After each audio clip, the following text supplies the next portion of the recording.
Mesdames, Messieurs, chères consoeurs, chers confrères, je suis tout à fait heureux de vous accueillir à l'occasion de ce colloque, comme vous l'avez bien sûr entendu, intitulé « Soigner, des attentes et des pratiques en mutation ». Pourquoi ce choix ? L'Académie des sciences et de lettres de Montpellier étant une des rares académies de province dotées d'une section de médecine, et cette année l'organisation de notre colloque annuel lui incombant, notre choix s'est porté sur la définition que l'on peut donner en 2024 et pour les années à venir du verbe soigner, dans tous les sens du terme. Bien sûr, prendre soin, aider, accompagner, soutenir, être attentif, mais aussi diagnostiquer, traiter, soulager, guérir, ou du moins essayer. Soigner met en œuvre des professionnels reconnus, compétents, médecins, pharmaciens, infirmiers, sages-femmes, kinésithérapeutes, et bien d'autres soignants de statut libéral ou salarié, dans un environnement hospitalier ou non hospitalier.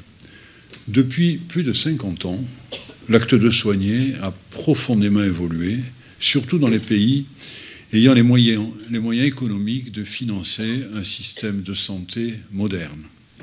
Le diagnostic est devenu rapide et précis, grâce en partie à l'imagerie, scanner, IRM, grâce à la biologie, mais pas seulement.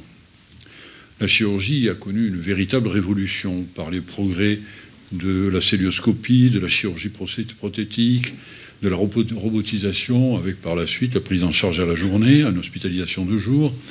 Les progrès des thérapeutiques médicamenteuses ont bouleversé traitements et pronostics de nombreuses affections, et notamment pour le cancer. Des techniques interventionnelles non chirurgicales ont modifié les conduites thérapeutiques, particulièrement en cardiologie et en neurologie.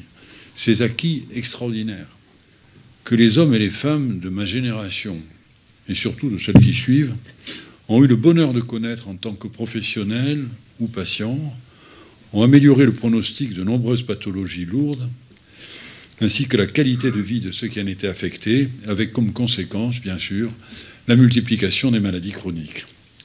Ces progrès constants ne sont pas terminés. Mais aujourd'hui, de nouveaux enjeux, de nouveaux défis, de nouvelles contraintes impactent le soin, son organisation, les professionnels concernés et bien sûr les patients.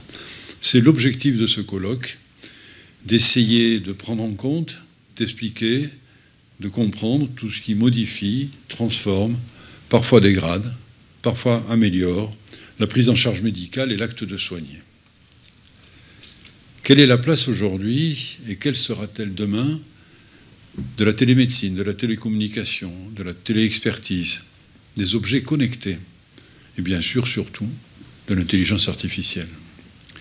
Quelle est l'incidence et quelle sera-t-elle demain sur le soin de la place des patients avec le développement de l'éducation thérapeutique, des patients partenaires, des patients experts, des patients formateurs, des patients ressources, mais aussi des aidants, particulièrement dans les maladies chroniques? Comment répondre à des besoins toujours croissants, avec une démographie médicale insuffisante, des déserts médicaux et des listes d'attente inconnues jusqu'il y a peu d'années et qui vont continuer à croître jusqu'à la fin de la décennie et peut-être plus? Quelle formation pour les futurs médecins, au-delà d'un continu médical classique, mais en prenant en compte la diversité et la multiplication des spécialités, mais aussi la dimension sociale et éthique de leur exercice? Quelle organisation qualitative, quantitative, spatiale de l'offre de soins? Quelle place pour l'hôpital public, l'hôpital privé, universitaire ou non? Et quel est l'avenir de la médecine libérale? Quel équilibre économique pour répondre au vieillissement de la population, au coût des traitements, surtout les plus modernes, alors que la France est un des pays qui consacre le plus de financement à sa santé, ce qui nécessite aussi que tous les professionnels concernés s'interrogent sur leur comportement pour permettre à notre système d'être équilibré et durable. Comment répondre au malaise qui prospère dans les hôpitaux, qui a culminé à la suite du Covid, et répondre aussi aux légitimes demandes des soignants en termes de salaire et de charge de travail. Cette liste n'est pas exhaustive. Et les intervenants conviés à ce colloque n'apporteront sûrement pas des réponses complètes et définitives. mais j'en suis sûr, ils aideront à mieux comprendre ces nouveaux enjeux difficiles. Mais je crois, malgré les lacunes, les insuffisances et les difficultés de notre système de santé, nous sommes en France, et peut-être aussi à Montpellier, dans un environnement privilégié. Donc si vous voulez bien, on va regarder le programme, et on va commencer le programme de ce colloque. Le colloque cet après-midi sera divisé en 2 parties, avec au milieu une réponse aux questions des premiers intervenants et puis une brève pause.